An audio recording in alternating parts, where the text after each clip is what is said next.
notice, I'm up early this morning, you know, and sometimes when I get up early in the morning like this, normally I will get a post or I see something that I find of interest and I read it. Now, I've been following this series that my brother Sarge Willie Pete been doing, basically talking about the Middle Ages or the Dark Ages. The Dark Ages shortly happened after the collapse of the Western Roman Empire.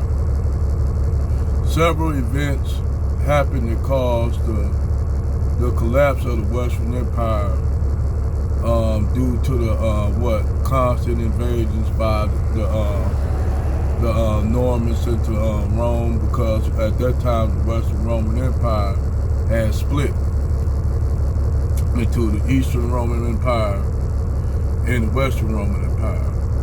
The Western Roman Empire collapsed up under constant invasions by the same Germanic, the Gauls, the Visigoths, and the Vandals, and the Lombards came down into Italy. And after the Lombards conquered Italy, the Western Empire fell. So this ushered in what you call the Middle Ages. And during this time, in European history, they put all these shows and movies out, like Lord of the Rings, Game of Thrones, basically to glorify European medieval history. There's all this shit is Lord Game of Thrones is glorifying European medieval history. But the reality is, shit really wasn't like on the ground. Reality wasn't like that at all. You didn't see no big, beautiful, shining cities like fucking Riverdale and Eleanor and all these cities made them look glorious in Lord of the Rings and Game of Thrones and shit like that. Shit didn't look nothing like that at all in medieval Europe. That shit, and actuality is, that shit was fucked up. We can even go back and look at look at England at that time, London. London, what the Europeans used to do, they used to throw piss and shit outside the windows. So they throw that shit out inside the street.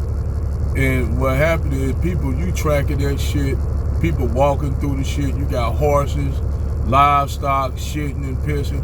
And that shit actually got to the water table, where the water even was putrid, where they couldn't even drink the water. So a lot of them used to drink a lot of fermented liquor, alcohol and shit.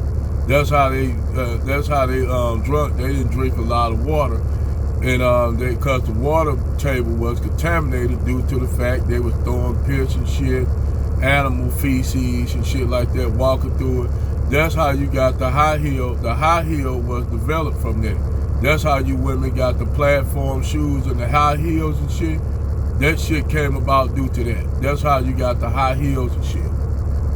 But anyway, in medieval Europe you had one group that sprung out of Scandinavia called the Normans, or the Vikings.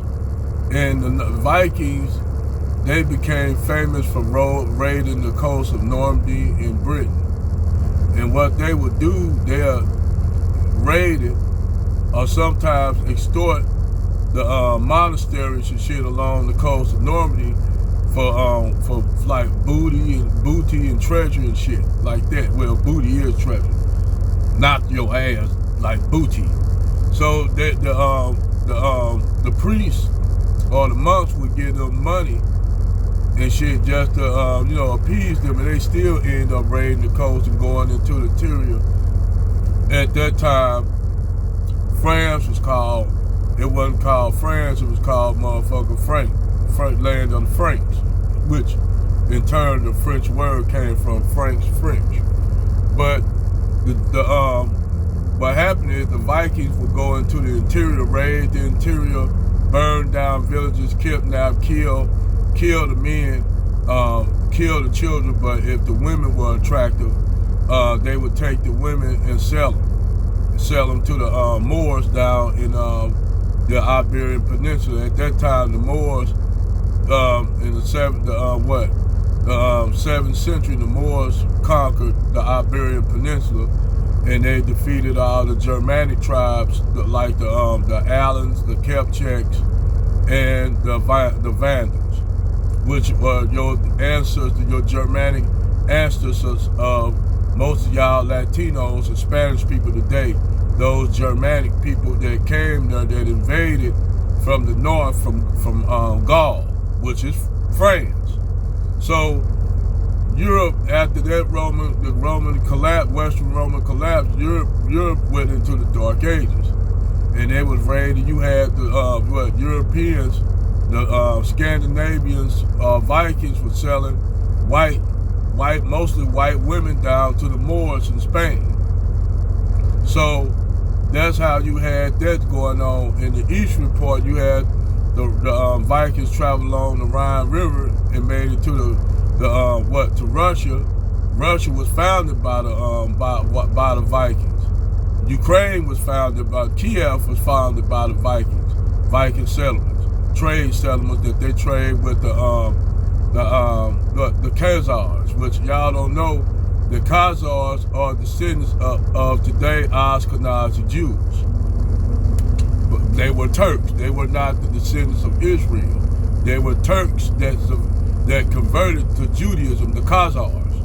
Anyway, that's a whole nother history. If anybody interested in history, I know a lot of y'all not. I just thought I'd just, tell the story, because I like history.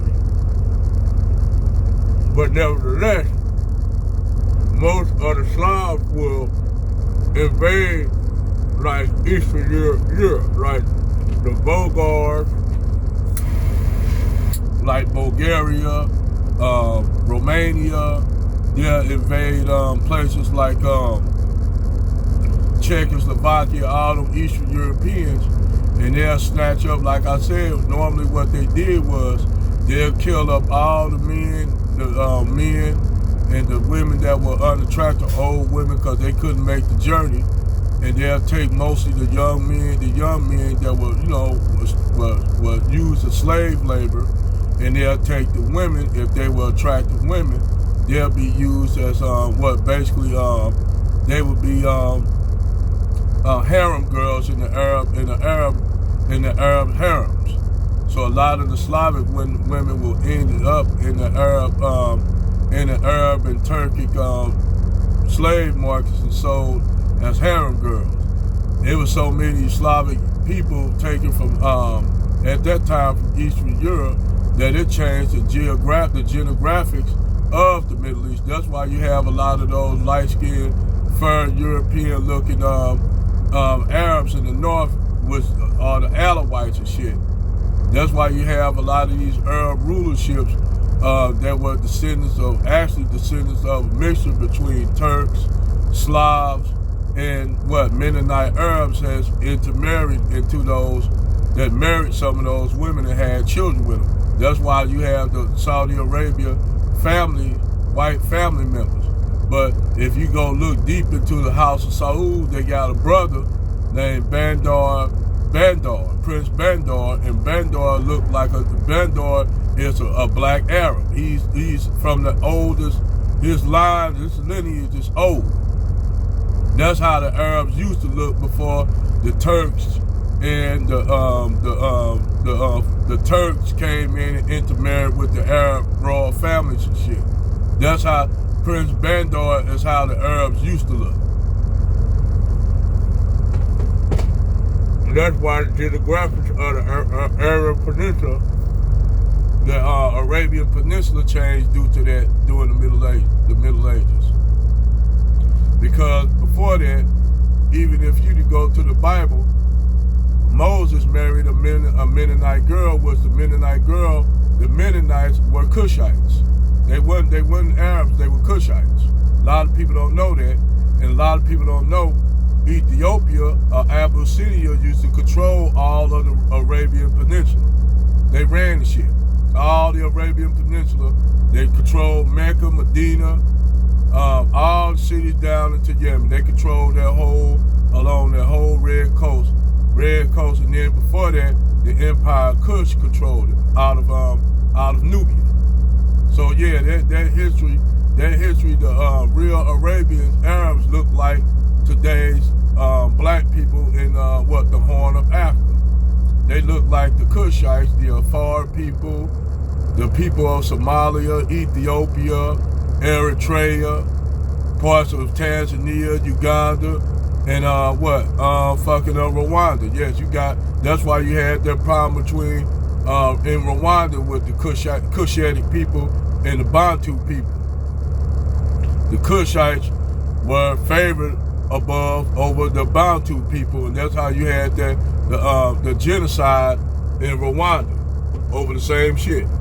But I'm just breaking this little history down for y'all. Shout out to George Willie P.